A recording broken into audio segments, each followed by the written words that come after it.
Spider-Man's movies do more than just tell stories. They take us on an emotional roller coaster.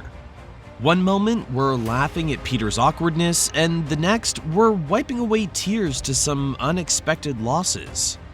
But how do filmmakers create these intense emotional highs and lows?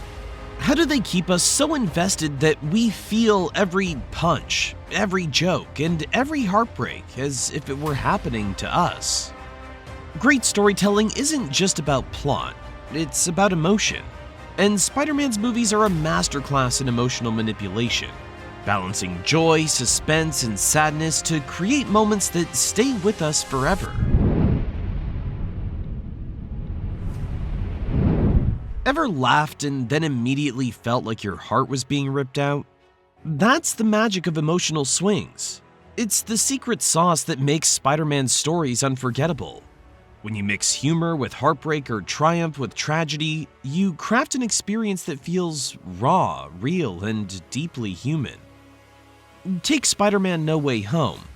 It starts with chaos. Peter's identity is exposed, his world turned upside down. Just when we think things can't get worse, Aunt May's death shatters us. But moments later, we see the ultimate redemption as the three Spider-Men unite, bringing joy and hope back into the mix. You know how when you've been through something rough, the sweet moment of victory feels so much sweeter? That's the beauty of emotional contrast. It's the lows that make the highs feel earned.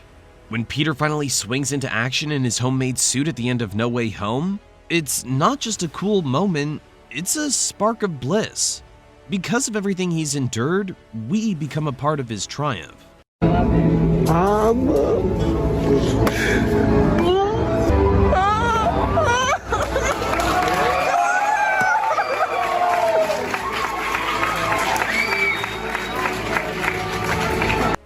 This balance of emotions isn't just accidental, it's carefully crafted. With our last episode, How to Write a Sad Story, we explored the art of heartbreak in storytelling. In this video, we're breaking down how Spider-Man's movies use humor, tragedy, and suspense to keep us on the edge of our seats. How exactly do Spider-Man's movies play with our emotions so masterfully?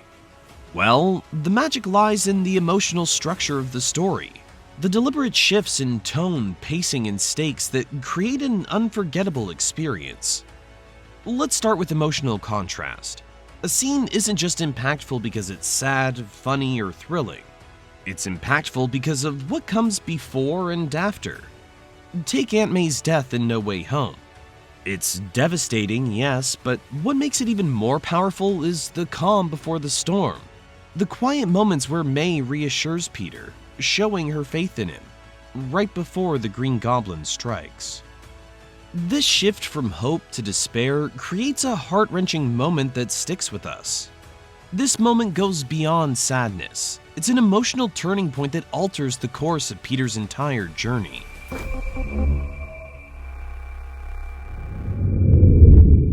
Have you ever been in a situation where you were almost at the finish line, only to lose it all at the last moment? That mix of hope and loss? It makes the heartbreak sting even more.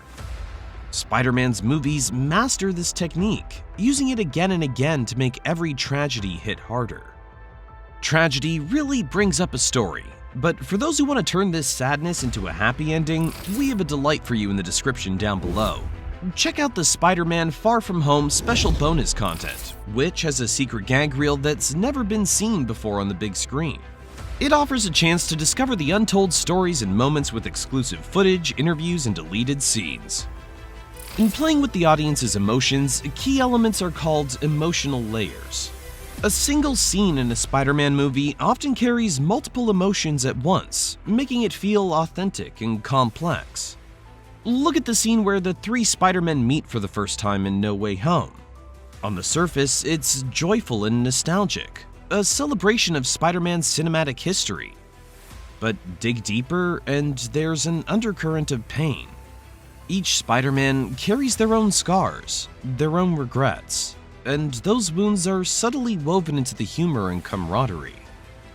This emotional layering keeps the audience fully invested. or laughing one second and holding back tears the next, caught in a web of feelings that makes the story impossible to forget. Next, let's talk about pacing. Spider-Man's movies are brilliant at knowing when to hit the brakes and when to slam on the accelerator. After Aunt May's death in No Way Home, the story doesn't immediately rush into action. Instead, it gives us a moment to breathe, a quiet scene where Peter processes his grief, standing in the rain as the world around him continues to fall apart. These stop-start moments build that emotional tension, forcing us to feel the weight of every pause. They make the stakes feel higher, and when the next moment of triumph arrives, it hits so much harder. By the time Peter, MJ, and Ned pull together the Spider-Man team, the emotional tension is at its peak, and we're all in, fully invested. Finally, there's the audience perspective. Spider-Man's movies don't merely evoke emotions, they make us question why we feel them. Take the ending of No Way Home, where Peter chooses to let MJ and Ned forget him. It's a moment that forces us to think, what would you do in his shoes? Drop your thoughts in the comments below. We want to hear your take on this emotional choice. This perspective shift pulls us closer to the character, making every decision, every loss, and every victory feel personal. And that's the brilliance of Spider-Man's emotional storytelling. It's not just about making us laugh or cry, it's about making us think. Every beat of the story is designed to pull us deeper into the character's world, leaving us fully immersed. If this breakdown has you hooked, don't forget to subscribe and hit that bell icon to stay notified. Our next episode will explore how soundtracks elevate emotional storytelling, and Spider-Man's movies have some of the best examples.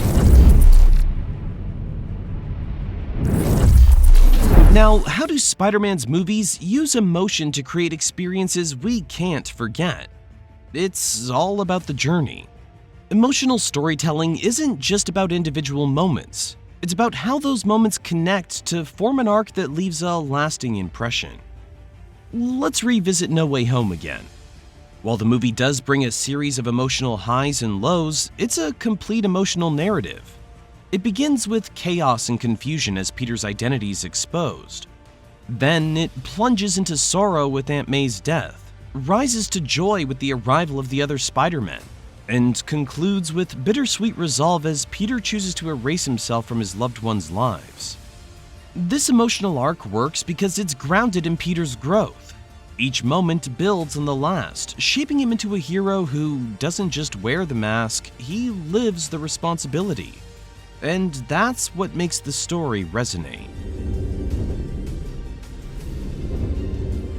At first, it might seem hard to believe.